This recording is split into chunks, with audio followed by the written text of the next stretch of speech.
Now, I'm of the firm belief that a vet who has pets themselves raises their skills and empathy to an insanely higher bar than if they don't.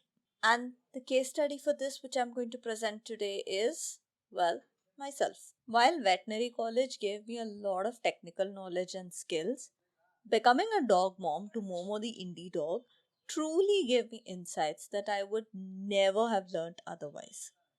So, today, let me tell you all the ways that Momo, who obviously, while enriching my personal life, has also bettered my professional life as well.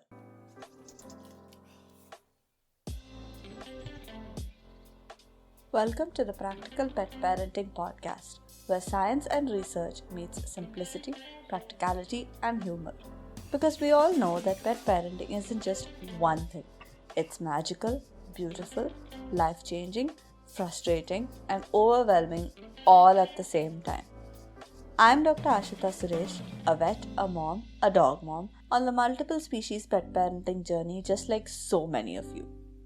Join me as we cut through the noise, fear, and fluff and take pet parenting from overwhelming to, well, barely manageable. First of all, the dramas, be it puppy eyes or zoomies or all the things they do and destroy just for attention, he's done it all. And I've seen and dealt with it all as well. So when you come to me with a seemingly far-fetched story or something you think that no one will believe, you're gonna get no judgment from me, just a very sympathetic ear. Secondly, restraint. Oh my god, my dog is a professional escape artist and he has gotten out of every single thing that I've tried.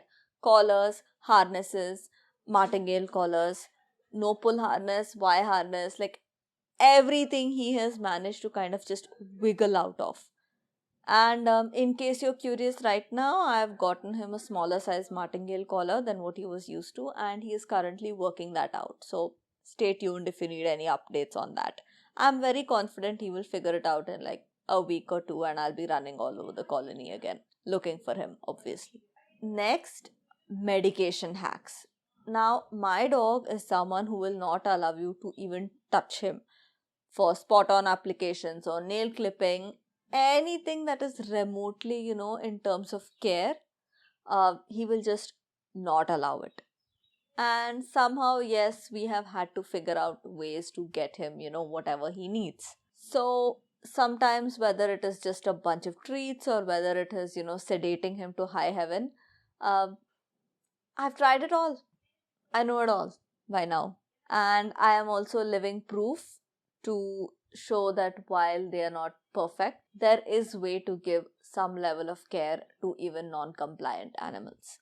Next would be the fussy eating. And I am not kidding when I tell you that Momo was someone who would prefer to starve than eat what he does not like. So this means we have lived through the he liked it for 3 days, now he doesn't even touch it phase. We have also lived through the eating once in 2-3 days for about 2 weeks straight phase. Yeah, we've lived through all of that. And in between scrambling to find something he liked, experimenting with various toppers, which did not get me bankrupt, to staying up all night and kind of tearing out my hair with worry of why won't he eat? Again, we've done it all. And then let's get down to behavior. Now, I myself have a doctorate in animal gynecology and obstetrics, right? But I was not prepared for the heavy class on reproduction related behaviors in male dogs that I got after living with this guy. All the live demonstrations of territory marking, howling, going off food when the local stray dogs were in heat. Although it left me like mentally in a phase at the time, it also gave me a lot of confidence to talk to pet parents who were going through the same thing. I was more grounded while explaining it to them and also reassuring them that this does not last forever. So by now, if you haven't already guessed, Momo is non-compliant, fussy, mischievous, and basically he is a full-time troublemaker. I'm also confident that he and my toddler have formed some sort of deal, some sort of mafia is going on, where she allows him to steal her stuff and I have to give him treats to get it back. But he has also given me creativity, he's given me empathy, he's given me the ability to think outside the box, and most importantly, he has given me the ability to apply all these things to other pet parents who have difficulty with their own dogs. And these are things I would have never have learnt otherwise, so I have a lot to thank him also for that. Now, while this whole episode on this little bit of lore that I gave you this week might not be educational in the strictest sense, there are two takeaways that I want you to take from this. One is that you're not alone. Almost every single pet parent has had moments where, they go, oh. And two, vets are also people, and while we may technically know more about the animals that we are rearing, we also have our struggles and we are still struggling and learning every day. I hope this resonated with you, and I hope you remember the next time when I'm giving you some piece of advice that seems outlandish or seems very out there. It has come from hard and bitter experience. Also, if you follow me on social media, keep an eye out because Momo keeps featuring on that.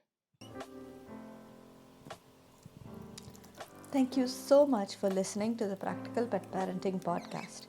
If you found this helpful, don't forget to follow, rate, or review. Whatever your podcasting app allows you to do it. You can also find me on Instagram at Indian Pet Vet and read more at practicalpetparenting.com. Much love to you and your pets, and see you next week.